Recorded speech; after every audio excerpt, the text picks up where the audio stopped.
Senhor é o meu pastor, nada me faltará. Muito bom dia para você.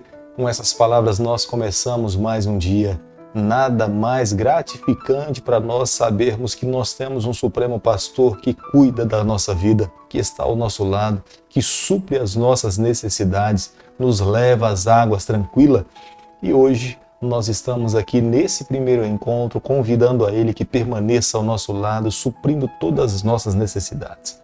Quero deixar com você nessa manhã uma parte da palavra de Deus que se encontra no Salmo 108, verso 1, que é um dos salmos de Davi, que diz o seguinte: firme está o meu coração, ó Deus, cantarei e entoarei louvores e toda a minha alma.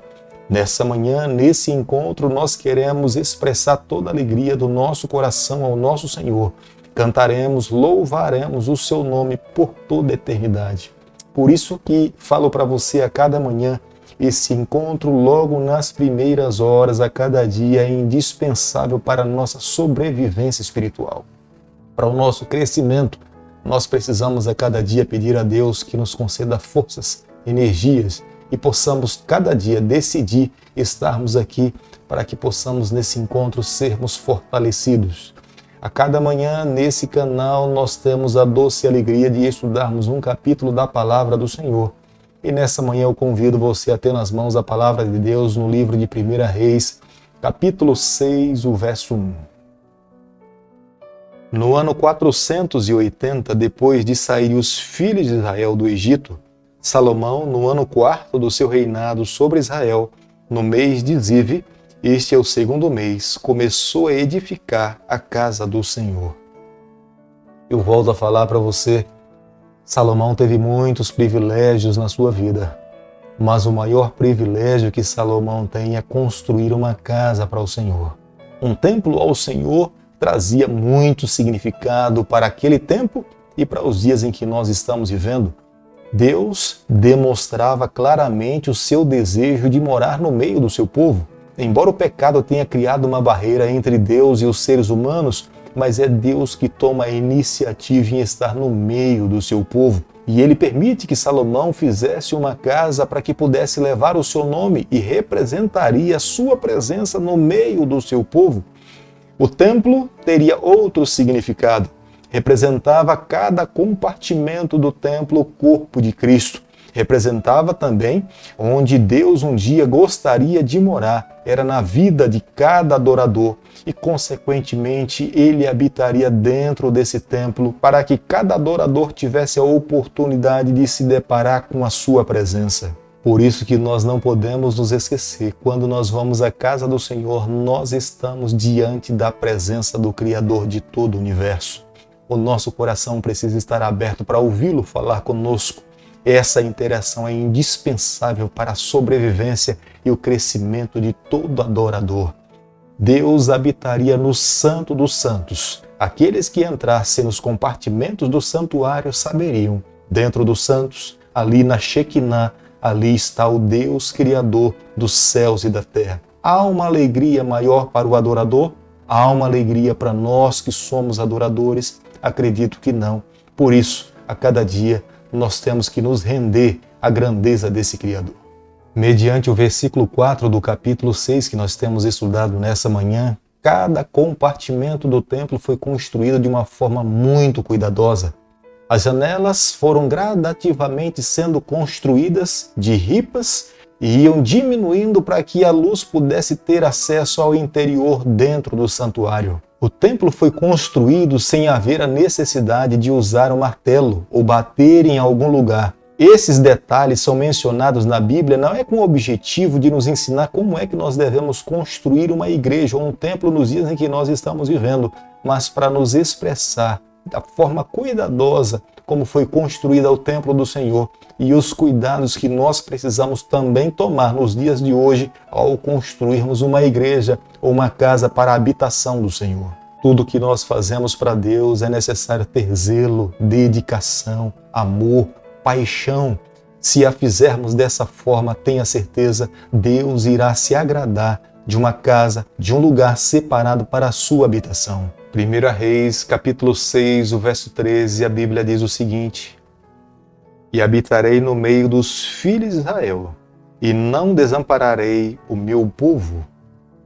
Aqui está a essência da construção do santuário dentro de Jerusalém, feita por Salomão. O objetivo era para a habitação do Senhor.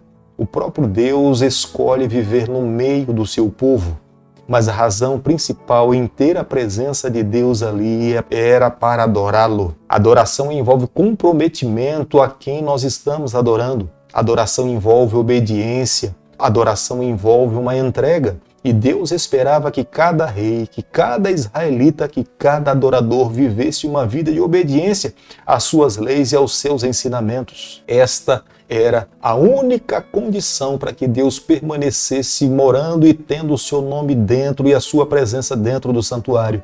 Se porventura os reis ou o povo do Senhor se esquecesse dele, menosprezasse a aliança, os seus ensinamentos, seria a condição necessária para que ele pudesse abandonar e deixar de morar no meio do seu povo. Como nós podemos ver no versículo 14, o templo era construído da melhor maneira possível, com mais alto bom gosto. Do lado de dentro era todo trabalhado, a maior parte era composta de ouro, mas do lado de fora também havia uma beleza. Didaticamente ele foi construído para ensinar a cada adorador a maneira pela qual um dia Jesus Cristo viria aqui a essa terra, morrer na cruz do Calvário para nos redimir dos nossos pecados. O santuário é o nosso Deus nos ensinando de uma forma didática como é que nós podemos nos encontrar com Ele e receber a salvação em Jesus Cristo. Era no lugar santo dos santos que estavam os querubins. Era no lugar santo dos santos que estava a Arca da Aliança. Era ali nesse ambiente que uma vez por ano o sumo sacerdote tinha acesso a entrar nesse compartimento. Era um lugar um pouco mais escuro, mas brilhava quando a Shequinah refletia a glória do Senhor.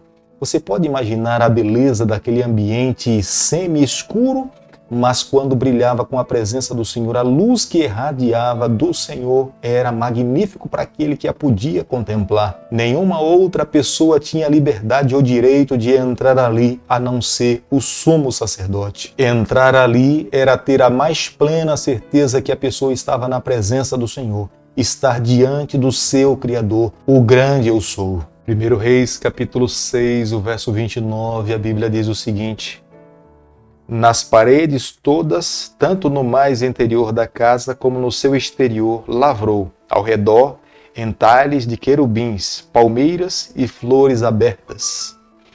Aqui estava uma representação do simbolismo do Jardim do Éden.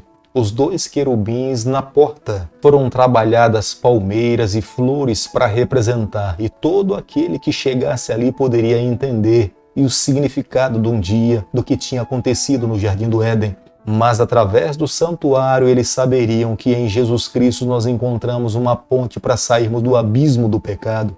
Em Jesus nós encontramos salvação, em Jesus nós encontramos a cura, em Jesus nós encontramos o único meio pelo qual um pecador pode um dia ser imortal e voltar a viver com o Senhor por toda a eternidade. A construção do Templo de Salomão durou um período de 7 anos, até acontecer a invasão de Nabucodonosor, que destruiu o santuário por completo. A construção do caráter, mediante o ideal de Deus, pode ser demorada, mas sempre é concluída. Primeiro vem a pedra, talhada e trabalhada, depois os cedros, por fim o revestimento de ouro. Querido amigo, nessa manhã, ao concluirmos o estudo do capítulo 6 do livro de 1 Reis, eu e você, nós precisamos chegar à seguinte conclusão: a casa do Senhor é um lugar separado, exclusivo para adoração ao Senhor. Quando nós chegamos ali, nós precisamos ter a plena certeza que nós temos um encontro pessoal com o nosso Deus, Criador dos céus e da terra.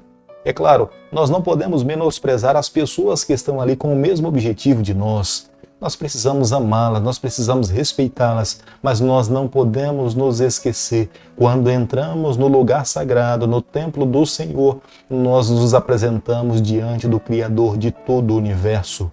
A palavra de Deus, quando é aberta dentro do santuário, é Deus falando conosco, é Deus tentando mover a nossa vida para que nós possamos ser salvos.